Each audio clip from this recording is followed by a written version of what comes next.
আসসালামু আলাইকুম ওয়া রাহমাতুল্লাহি তাআলা ওয়া বারাকাতুহু। সম্মানিত দিনী ভাই বোনেরা,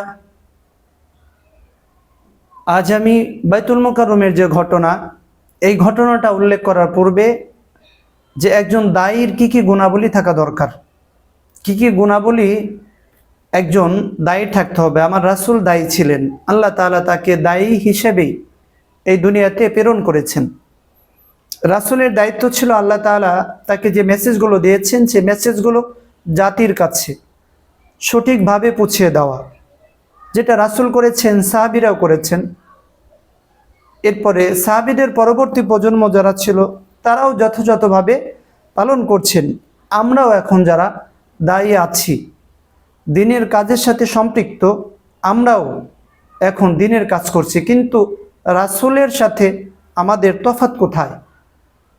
আমরা বাংলাদেশের সবচেয়ে বড় মসজিদ, জাতীয় মসজিদ, এই মসজিদের ক্ষতি হওয়ার পরেও কেন আমাদের কাছ থেকে সন্ত্রাসমূলক কর্মকাণ্ড প্রকাশ পাবে? এটা কি জাতি প্রত্যাশা করে? এটা কি বাঙালিরা প্রত্যাশা করে? এজ এ মুসলিম হিসাবে কি এটা আমরা প্রত্যাশা করি কিনা? আমরা যাদেরকে অনুকরণ করি তারা কি আসলে দায়ীর যোগ্যতা রাখে নাকি রাখে না? একজন দায়ীর অন্যতম যোগ্যতা হচ্ছে তাকে এলেম সম্পর্কে জ্ঞান অর্জন করতে হবে, যথেষ্ট পরিমাণে তার এলেম থাকতে হবে। এই এলেমকে কেন্দ্র করে তিনি যে দাওয়াত দিবেন, দায়ীর কাজ করবেন, সেই দাওয়াতের পদ্ধতি সম্পর্কে তার সুদৃঢ় ধারণা থাকতে হবে, স্বচ্ছ ধারণা থাকতে হবে। এই দায়ী কাজ করতে গেলে তাকে ধৈর্য ধারণ করতে হবে, ধৈর্য ধারণ করতে হবে, যেটা করেননি এই বাইতুল মুকাররমের যিনি খতিব ছিলেন, গোপালগঞ্জের রুহুল আমিন সাহেব।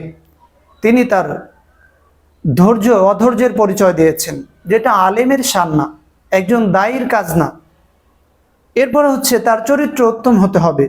তার কাছ থেকে যদি কেউ এমন কোনো চরিত্র প্রকাশ পায় যেটা রাসূলের সাথে সম্পৃক্ত নয়, এরপরে তার ব্যবহারটা নরম কোমল হতে হবে, তার ভাষাটা সুন্দর হতে হবে, মার্জিত হতে হবে। যদি কোনো প্রতিবন্ধকতা আসে সেটাকে সুষ্ঠু রূপে সমাধান করতে হবে। যদি সমাধান করতে পারেন তাহলেই তিনি দায়ীর যোগ্য, আর যদি সমাধান করতে না পারেন তাহলে তিনি দায়ী নন। এরপরে যদি বলি যে দ্বীনের কাজে একনিষ্ঠ হতে হবে এবং যেই কাজগুলো করবেন কথা কাজে মিল থাকতে হবে। আমি খতিবের চেয়ারে বসে বসে বড় বড় লেকচার দিলাম, কিন্তু নিজের মাঝে কোনো আমল নাই। আল্লাহ রাসূলকে যখন আল্লাহ তাআলা বললেন যে এবার প্রকাশ্যে দাওয়াত দাও, আল্লাহ তাআলা আয়াত নাজিল করে জানিয়ে দিলেন, ওয়া আনজির আশিরাতাকাল আকরাবিন। নবী হে, আপনি নিজে আমল করেন এবং আপনার প্রতিবেশী যারা আছে, পরিবারকে আগে সংশোধন করেন। আমরা জানি অনেক আলেম আছে, অনেক বড় বড় বক্তা আছে, যা তার পরিবার ঠিক নাই, তার নিজের ঘর ঠিক নাই, অথচ মেম্বারে বসে বসে অনেক বড় বড় লেকচার দিতে পারে। তার ভিতরে একজন হচ্ছেন আমাদের রুহুল আমিন সাহেব।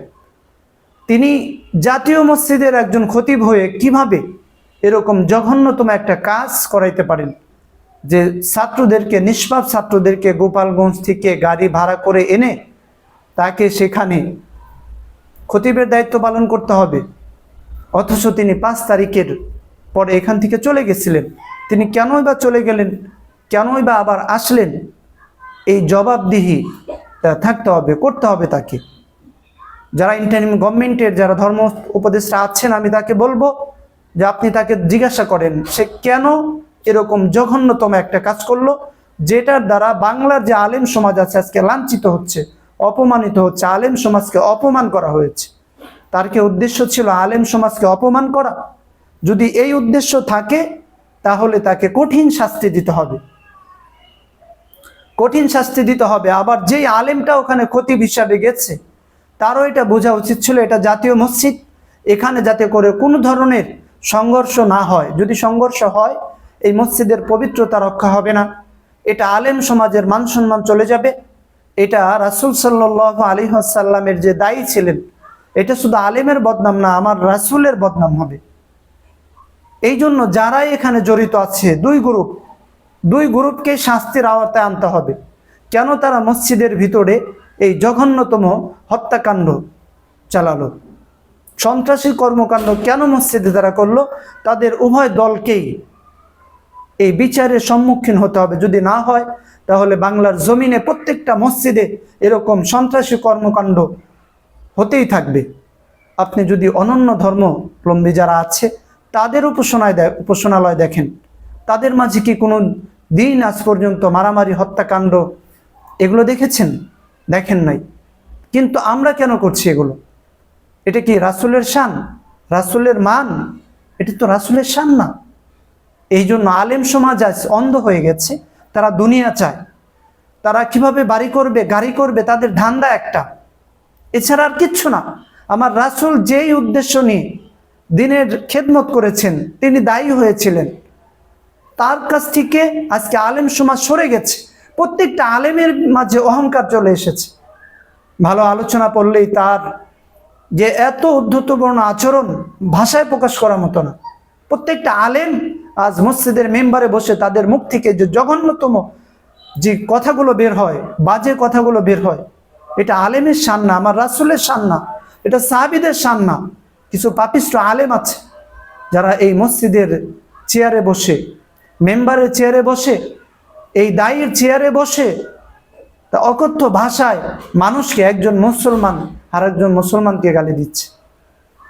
এখনো সতর্ক হতে হবে। সাধারণ মানুষ যারা আছে তাদেরকে ফলো করতে হবে। যেই আলেম স্টেজে বসে কোনো মুসলিমকে গালি দিবে তাহলে বুঝে নেবেন ও হচ্ছে কোনো দলের গোলাম, কোনো দলের গোলামি করার জন্য ওই এখানে উঠেছে।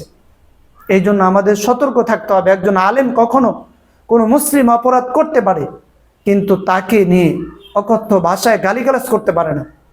একজন মুসলিমকে কখনো আরেকজন মুসলিম গালি দিতে পারে না। এটা রাসূলের শান না, এটা সাহাবীদের বৈশিষ্ট্য না। যদি কোনো দায়ী গালি দেয় তাহলে ভাববেন সে কোনো না কোনো দলের গোলামি করে, বিধেয়ী সেই দলকে সাপোর্ট করার জন্য অন্য দলের লোককে গালিগালাজ করছে। এই জন্য আলেম সমাজ যারা আছে আপনারা তাদেরকে অনুসরণ করেন, কিন্তু অন্ধভাবে অনুসরণ করবেন না। যাদের ভাষা, যাদের চরিত্রগুলো দেখবেন উত্তম, ভালো, তারা একটা কথার ভিতর কাউকে গালি দিয়ে কথা বলে না, তাদের ব্যবহার থেকে অপর মুসলিম কখনো আঘাত পায় না, এমন আলেম দায়ী যারা আছে তাদের সাথে সুসম্পর্ক রাখবেন, তাদেরকে মানবেন।